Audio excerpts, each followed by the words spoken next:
اعوذ باللہ السمیع العلیم من الشیطان اللعین الرجیم بسم اللہ الرحمن الرحیم الحمد للہ رب العالمین والصلاة والسلام علی اشرف الانبیاء والمرسلین وخاتم النبیین بالقاسم محمد صلی اللہ علیہ وسلم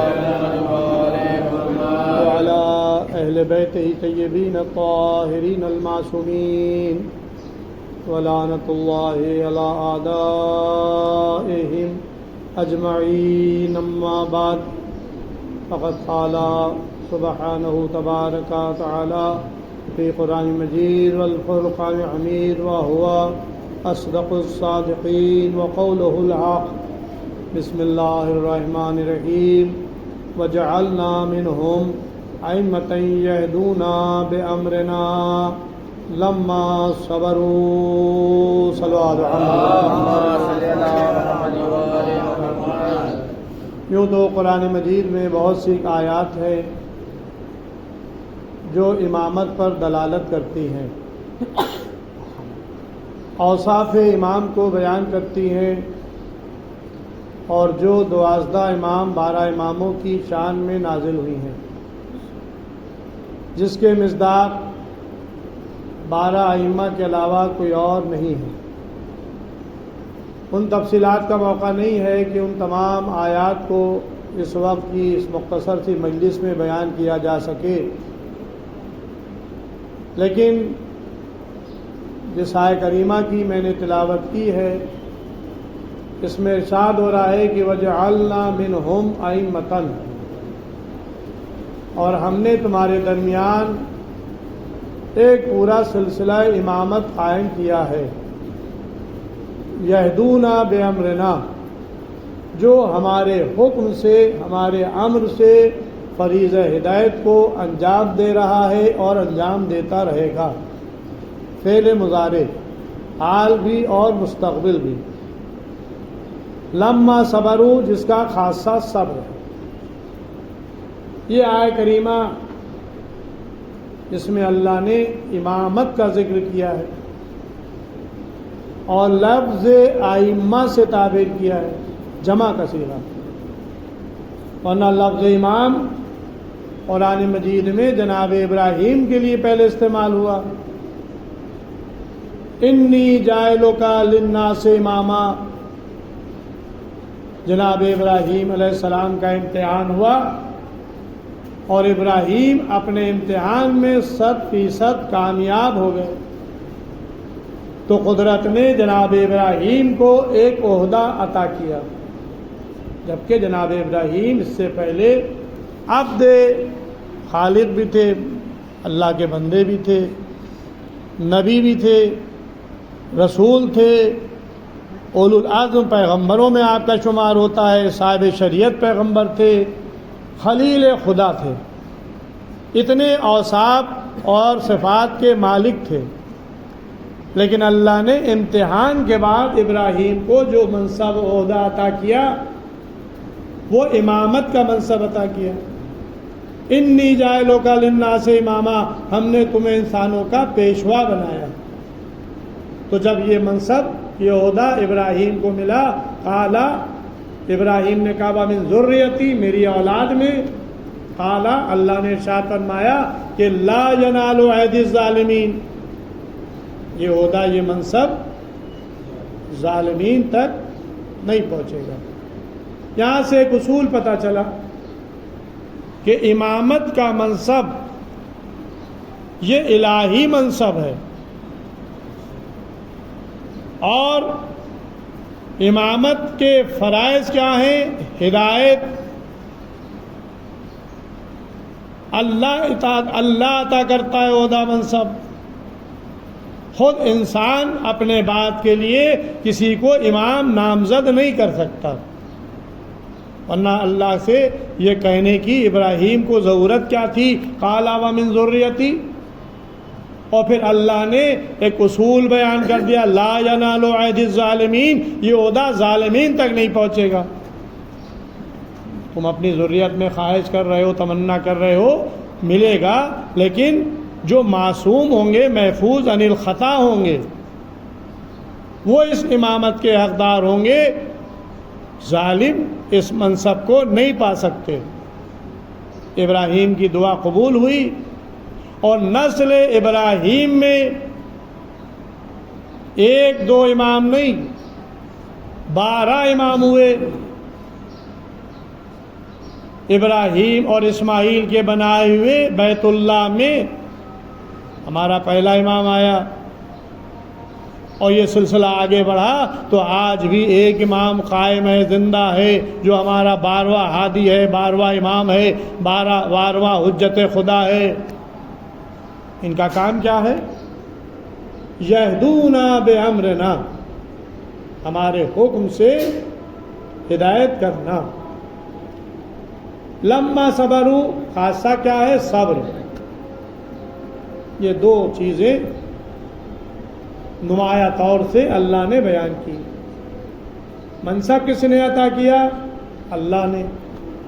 ان کا خاصہ کیا ہے؟ ہدایت کرنا حکم خدا سے اور صبر کرنا۔ بس عزیزوں، مختصر سی مجلس ہے، مجھے طول نہیں دینا ہے۔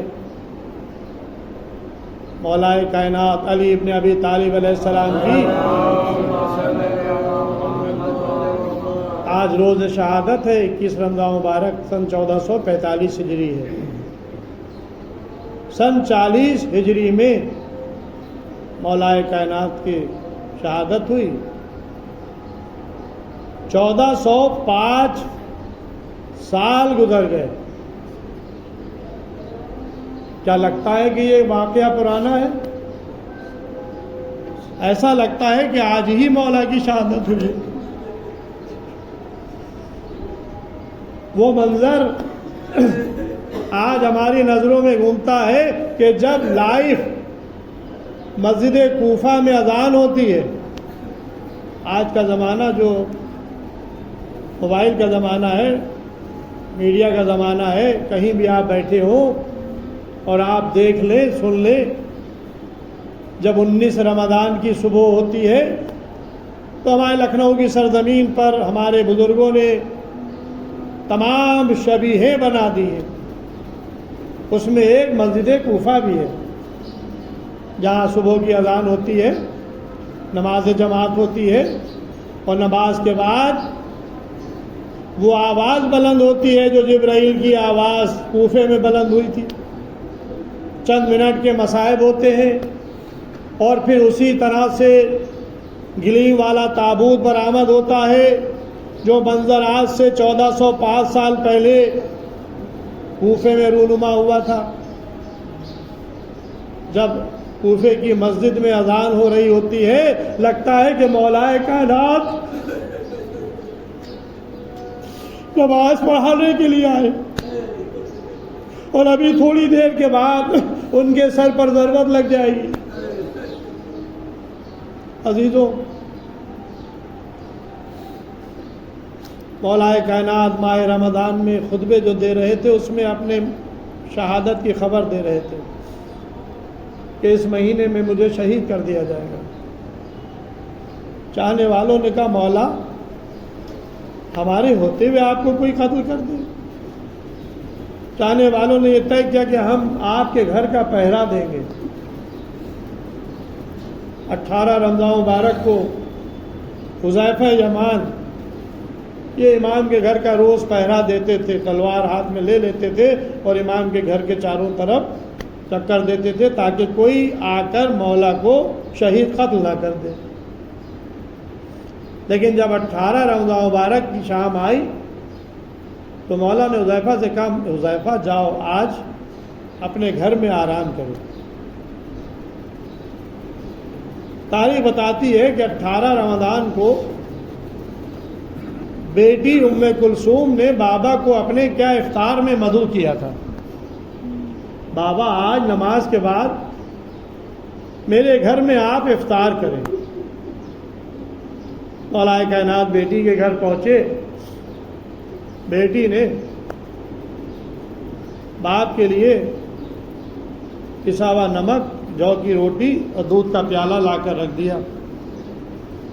باپ نے بیٹی کو دیکھا اور ایک جملہ کہا، بیٹی کیا تم نے اپنے باپ کو کبھی ایک ساتھ 2 غذائیں کھاتے ہوئے دیکھا ہے؟ اس میں سے ایک غذا ہٹا لو۔ جناب ام کلثوم نے چاہا نمک ہٹا لی، کہا کہ نہیں، نمک رہن دو، دودھ کا پیالہ ہٹا لو۔ آپ نے چند لقمے جو کی روٹی کے نمک سے تناول فرمائے اور اس رات بیٹی کا قیام کیا۔ لیکن جناب ام کلثوم ناقل ہے کہ میرا بابا کبھی محراب عبادت میں جاتا تھا، کبھی صحن خانہ میں آتا تھا، آسمان کو دیکھتا تھا، رکوع اور سجود، قیام، قرآن کی تلاوت میں رات گزار رہے تھے۔ لیکن میرے بابا کو بڑی بے چینی تھی۔ میں نے پوچھا، بابا کیا کل کوئی مارکے میں جانا ہے؟ کہا کہ نہیں بیٹی، کل مجھے اپنے معبود حقیقی کی بارگاہ میں حاضر ہونا ہے۔ بس عزیزوں، رات ڈھل رہی تھی، صبح کی سفیدی نمودار ہونے والی تھی۔ مولا علی نے مسجد جانے کی تیاری کی، سر پہ امامہ رکھا، دوش پہ ردا ڈالی، کمر میں پٹکے کو کسا، صحن خانہ میں آئے تو رارق بتاتی ہے گھر کی پلی ہوئی بطخیں امام کو چاروں طرف سے گھیر لیتی ہیں اور ان کی آہوزاری بلند ہوتی ہے۔ مولا علی نے جانوروں کی کیفیت دیکھی، کہا کہ ہاں ان کے بعد رونے والیاں روئیں گی۔ یہ جملہ کہنے کے بعد بیٹی سے مخاطب ہوئے، اے بیٹی ام کلثوم، یہ تمہارے قیدی ہیں، ان کے آب و دانہ کا خیال رکھنا، اگر تم سے انتظام نہ ہو سکے تو ان کو آزاد کر دینا۔ یہ کہہ کر علی چلے، دروازے پر آئے، دروازے کی زنجیر نے امام کی کمر کو تھام لیا، گویا زنجیر در بھی زبان بے زبانی میں کہہ رہی تھی، مولا آج آپ نہ جائیں۔ اتنی دیر میں جناب زینب ام کلثوم دروازے پر آ گئی، لیکن ساتھ میں بھائیوں کو بھی لائی، امام حسن علیہ السلام، امام حسین علیہ السلام۔ اب ظاہر ہے یہ کم سن بچے نہیں ہیں، لیکن ہمارے کیا تصور کچھ اور ہے۔ امام حسن علیہ السلام کی ولادت ہوئی ہے 3 ہجری میں، امام حسین علیہ السلام پیدا ہوئے 4 ہجری میں۔ 34 سال کے امام حسین علیہ السلام ہیں اور 35 سال کے تقریباً امام حسن علیہ السلام، 3 میں ہوئی 37 سال کے، 37 سال کے امام حسن علیہ السلام ہیں اور 36 سال کے امام حسین علیہ السلام۔ تو ظاہر ہے کہ مرد ہیں۔ بہن بھائیوں کو لے کر آئیں دروازے پر، بھیا تم بابا کے ساتھ مسجد جاؤ۔ علی نے حسن حسین کو دیکھا، کہا کہ تمہیں میرے حق کی قسم گھر میں رہو۔ علی نہیں چاہتے تھے کہ اس وقت میرے بچے میرے ساتھ آئیں۔ علی مسجد آ گئے، پشت خانہ، پشت مسجد پہ امام کا بیت الشرف ہے، جو لوگ زیارت کے لیے گئے انہوں نے دیکھا ہے، آج بھی آثار موجود ہیں۔ مسجد میں آئے، سوتے ہوئے لوگوں کو جگایا، ایک کے پاس آ کر کہا، اٹھ، میں تیرے برے ارادے سے واقف ہوں۔ اوندھا لیٹا ہوا تھا، آپ نے نصیحت کی، اوندھا مت لیٹا کر، دائنی کروٹ لیٹا کر جو علماء کا طریقہ ہے، یا بائیں کروٹ لیٹا کر جو حکماء کا طریقہ ہے، یا چت لیٹا کر جو انبیاء کا طریقہ ہے۔ اوندھا لیٹنا یہ شیطان کا شیوا ہے۔ امام نے نصیحت کی اور بتایا کہ میں تیرے برے ارادے سے واقف ہوں۔ امام گلدستے اذان پر گئے، اذان کہی، مسجد کوفہ میں اذان کی آواز گونجی۔ عزیزوں، آج جب مسجد کوفہ میں صبح کی اذان ہوتی ہے لگتا ہے کہ ابھی اذان دے، اتنی گریا و زاری بلند ہوتی ہے وہاں بھی اور یہاں بھی جو شبیہ ہے، یعنی آپ دونوں منظر کو ملا لیں، اصل مسجد کوفہ کی حالت کیا ہوتی ہے اور یہاں شبی کی حالت کیا ہوتی ہے؟ یہاں بھی مومنین گریا کر رہے ہوتے ہیں جب نام آتا ہے اذان میں اشہد ان امیر المومنین، تو لوگ گریا کرنے لگتے ہیں، آواز گریا بلند ہوتی ہے۔ تاریخ بتاتی ہے کہ حذیفہ کی بیوی نے حذیفہ کو جھنجھوڑا، اٹھ تم سو رہے ہو، دیکھو ہمارا مولا اذان کہہ رہا ہے۔ حذیفہ کہ ابھی جاتا ہوں۔ امام گلدستہ اذان سے اترے، محراب میں آئے، نوافل بجا لا رہے تھے، صفیں بن رہی تھیں، یہ ملعون پیچھے کھڑا ہو گیا اور اس نے جو زہر سے بجھی ہوئی تلوار تھی اس سے امام کے سر پر وار کر دیا۔ امام کا سر زخمی ہوا، بس ادھر سر زخمی ہوا، ادھر مسجد کی قندیلیں آپس میں ٹکرائیں، جبرائیل کی آواز بلند ہوئی لتعدمت واللہ ارکان الہدی قد قتل امیر المومنین، خدا کی قسم ارکان ہدایت منہدم ہو گئے، امیر المومنین ختم کر دیے گئے۔ جیسے ہی یہ آواز گونجی لوگ اپنے گھروں سے نکلے، امام حسن امام حسین علیہ السلام مسجد میں آئے، دیکھا کہ بابا فرش مسجد پر بیٹھا ہے اور خاک مسجد سر پہ ڈالتا جاتا ہے۔ فزت برب الکعبہ، رب کعبہ کی قسم میں کامیاب ہو گیا۔ بابا آپ کو کس نے شہید کیا؟ بیٹا صبر کرو، قاتل ابھی آنا ہی چاہتا ہے، پہلے نماز فجر پڑھا دو۔ امام حسن علیہ السلام نے باجماعت نماز فجر پڑھائی، نماز تمام ہوئی۔ ادھر حذیفہ گھر سے نکلے، دیکھا کہ ایک شخص تیزی سے گھبرایا ہوا بھاگ رہا ہے، شہر سے باہر نکلنا چاہتا ہے۔ پوچھا شاید تو نے کسی کی آواز کو سنا؟ کوئی کہہ رہا علی قتل کر دیے۔ کہا مجھے نہیں معلوم، بس ابھی یہ گفتگو ہو رہی تھی کہ ہوا نے اس کا دامن بلند کیا، اپنے لباس کے نیچے وہ تلوار چھپائے ہوئے تھا جس سے خون کے قطرے ٹپک رہے تھے۔ حذیفہ سمجھ گئے یہی میرے مولا کا قاتل ہے، گرفتار کر لیا۔ لوگ آ گئے، بازوں میں رسن باندھ کر لوگ چلے۔ ادھر مولا علی پہ کبھی غش آتا تھا، کبھی بیدار ہوتے تھے۔ جب یہ لوگ اس کو لے کر پہنچے تو اس کی آنکھیں حلقہ سر میں دسی جا رہی تھیں۔ مولا نے دیکھا، کہا کہ اس کی بازوؤں سے رسن کو ڈھیلا کر دو، دیکھو اس کی آنکھیں حلقہ سر میں دسی جا رہی ہیں۔ مولا یہ آپ کا قاتل ہے، لیکن آپ کو گوارا نہ ہوا کہ ہمارے قاتل کے بازوؤں میں اس طرح سے رسن باندھی جائے۔ آئے ذرا کربلا میں آئیے، حسین کی شہادت کے بعد آپ کی بیٹیاں زینب ام کلثوم رسن بستہ ہے، اجرکم علی اللہ۔ امام نے ابن ملجم کو دیکھ کر کہا کہ کیا میں تیرا اچھا امام نہ تھا؟ مولا آپ تو اچھے امام تھے، لیکن وہ کیا کرے جسے جہنم اپنی طرف کھینچ رہا ہو۔ بس عزیزوں، مولا میں اتنی طاقت نہ تھی کہ اپنے پیروں سے بیت الشرف جاتے۔ ایک گلی میں کمل لایا گیا، مولا کو لٹایا گیا، چاہنے والے لے کر چلے۔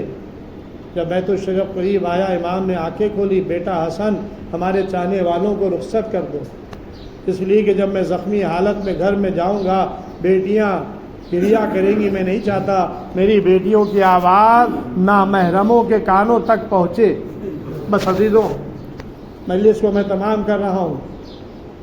امام گھر میں پہنچے، 19ویں کا دن گزرا، شب 20ویں آئی، 20ویں کی صبح نمودار ہوئی۔ یہ دن شب وصیت تھا، چاہنے والے دروازے پر جمع تھے۔ آقا حسن آئے، بابا چاہنے والے اجازت مانگ رہے ہیں، بیٹا اجازت دے دو۔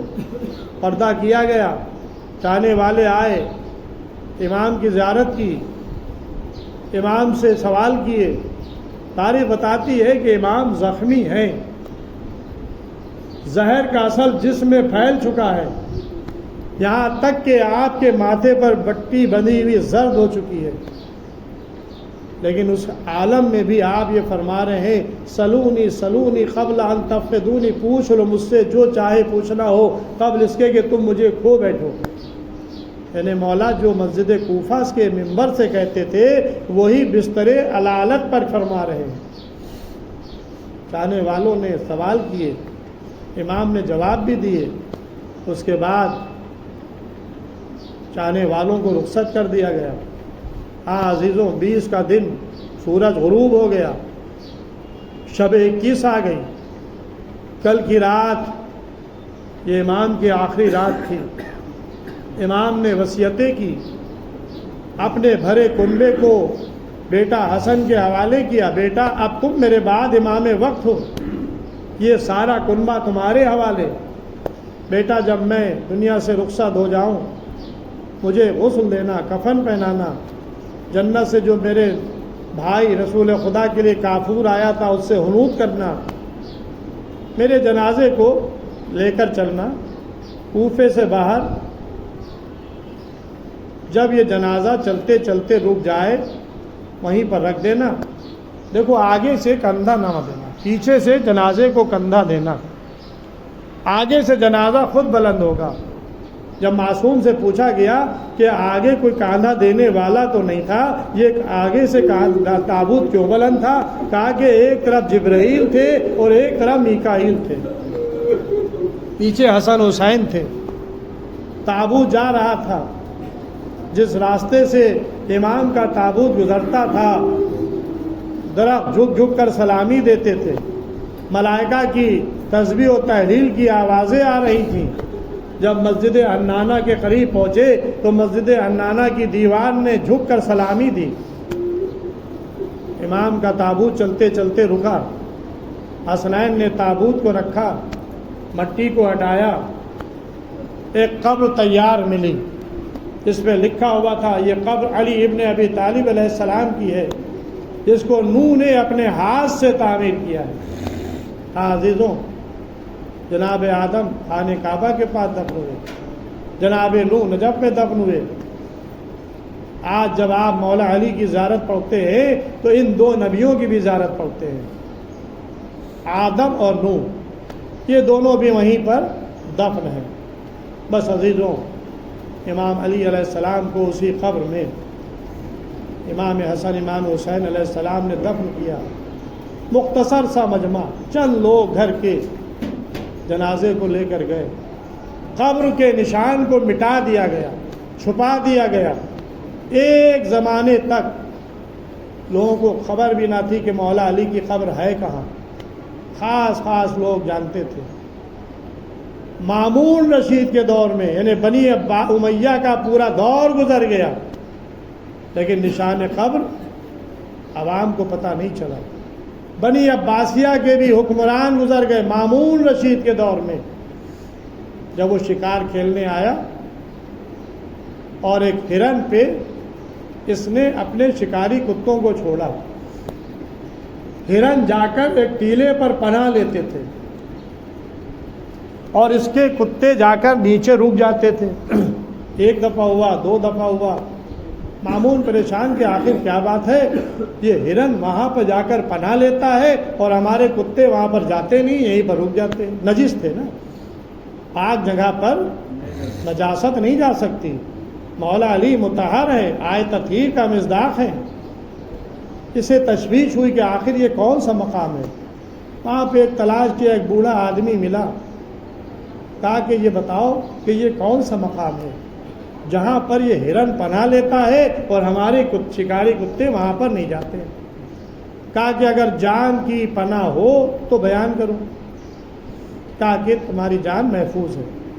کہا کہ یہ مقام قبر علی ابن ابی طالب علیہ السلام کا مقام ہے، یہاں پر علی دفن ہے۔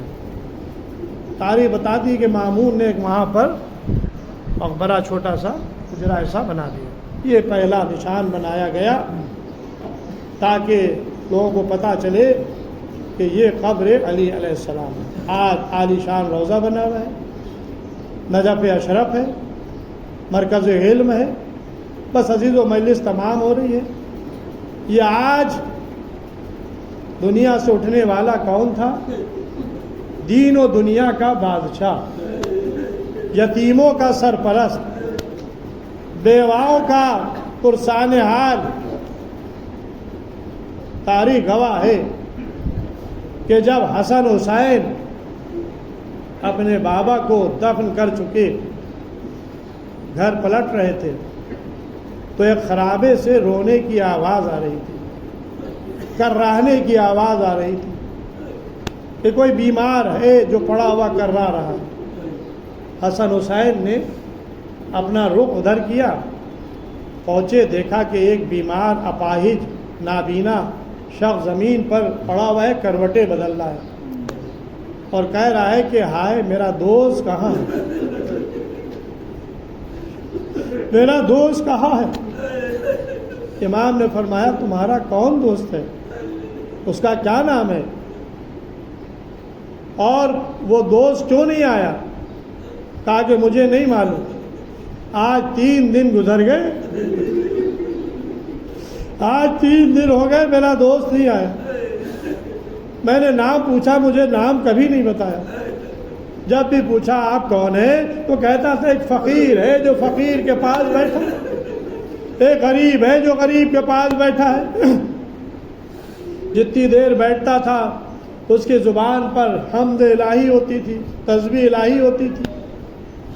آتا تھا مجھے اپنے ہاتھ سے کھانا کھلاتا تھا، پانی پلاتا تھا، دوا پلاتا تھا، میرے زخموں کو دھوتا تھا، لیکن آج 3 دن ہو گئے نہیں آیا۔ کہا کہ تمہیں معلوم ہے وہ کون تھا؟ کہا کہ نہیں معلوم۔ کہا کہ میرا بابا علی تھا۔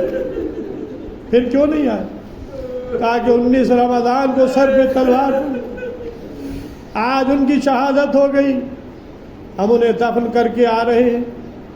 اے بھائی مجھے اپنے بابا کی قبر تک پہنچا دو۔ نابینا اپاہج کہتا ہے، تاریخ بتاتی ہے کہ حسن حسین اس چاہنے والے کو لے کر چلے، قبر علی کے پاس آئے، اس نے دعا کی پروردگار جب میرا وارث نہ رہا، جب میرا مونس و غمخوار نہ رہا، مجھے رہ کر کیا کرنا، مجھے بھی اٹھا لے۔ اس کی دعا قبول ہو گئی۔ بس عزیزوں، یہ چاہنے والا دنیا سے گیا، عزیزوں میں آواز دوں گا یا علی، آپ کے بیٹوں نے آپ کو غسل و کفن دیا، آپ کی نماز جنازہ پڑھی، آپ کی میت اٹھائی، نجف میں دفن کر دیا، آئے ذرا کربلا کے میدان میں آئیے، حسین کا لاشا بے گول و کفن پڑا ہے، ایک جوان علی موجود ہے، لیکن وہ علی کیا کرے کہ جس کے ہاتھوں میں ہتھکڑیاں، پیروں میں بیڑیاں، گلے میں طوق خاردار۔ انا للہ و انا الیہ راجعون، رضا بقضائہ و تسلیما لامرہ۔ پروردگار اس مختصر سی عبادت کو قبول فرما، ہمارے زمانے کے امام کے ظہور میں تعجیل فرما، ہم لوگ کا شمار امام کے ناش و مددگاروں میں آتم۔ یا علی مولا، یا علی مولا، یا علی مولا، یا علی مولا۔